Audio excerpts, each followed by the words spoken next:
Halo Sobat Teroma, bertemu lagi dengan saya, Siska Robi Simangora, Fakultas Bahasa Asing, Prodi Pendidikan Bahasa Jerman. Kali ini kita akan membahas terkait dengan komponen, peranan, dan tujuan kurikulum. Mengingat bahwa fungsi kurikulum dalam proses pendidikan adalah sebagai alat untuk mencapai tujuan pendidikan, maka ini berarti adalah ada bagian-bagian terpenting dalam kurikulum agar tujuan pendidikan dapat tercapai. Dari berbagai literatur dikatakan kurikulum sebagai alat untuk mencapai tujuan pendidikan memiliki komponen dan komponen penunjang pokok yang berkaitan dan berinteraksi ke arah tercapainya tujuan pendidikan.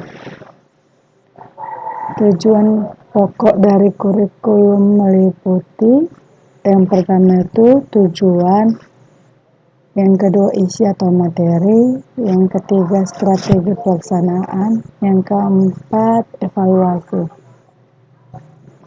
Yang pertama tujuan. Komponen tujuan berhubungan dengan hasil yang diterapkan dari proses pembelajaran. Misalnya itu kecerdasan, pengetahuan, kepribadian, akhlak mulia, dan keterampilan. Yang kedua itu isi atau materi. Komponen isi dan materi berhubungan dengan segala aspek, termasuk materi pelajaran atau kegiatan peserta didik yang terarah sesuai dengan tujuan pendidikan. Yang ketiga itu strategi pelaksanaan. Komponen strategi berhubungan dengan metode, pendekatan, serta peralatan yang digunakan dalam proses pelaksanaan kurikulum agar tujuan pembelajaran dapat tercapai dengan baik. Yang keempat itu evaluasi. Komponen evaluasi saling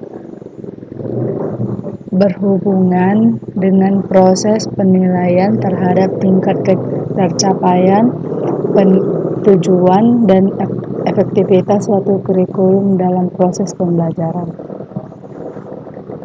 Dengan adanya evaluasi, maka dapat ditentukan adalah suatu kurikulum dapat dipertahankan atau tidak.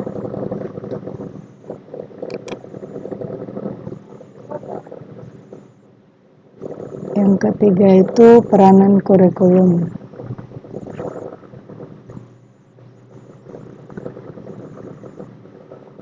Peranan kurikulum secara umum, peranan dapat diartikan sebagai suatu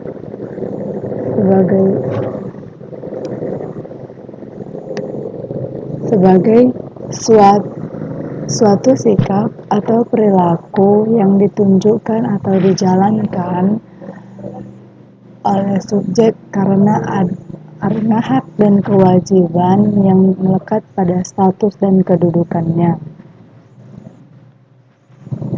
Peranan kurikulum terbagi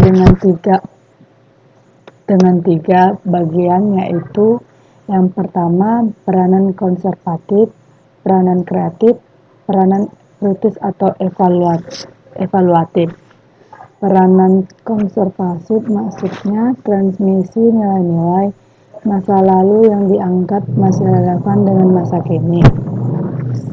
Peranan kreatif maksudnya pengembangan hal baru yang dibutuhkan pada masa sekarang atau datang. Sedangkan peranan kritis atau evaluatif menilai dan memilih PSK yang relevan. Yang terakhir itu tujuan kurikulum. Untuk dapat mempersiapkan masyarakat di Indonesia agar mempunyai kemampuan di dalam hidup yang menjadikan pribadi serta warga negara yang beriman, inovatif, efektif, dan juga kreatif, dapat berkontribusi di dalam kehidupan bermasyarakat, bernegara, berbangsa, dan di peradaban dunia. Oke, sekian dan terima kasih. Bye bye.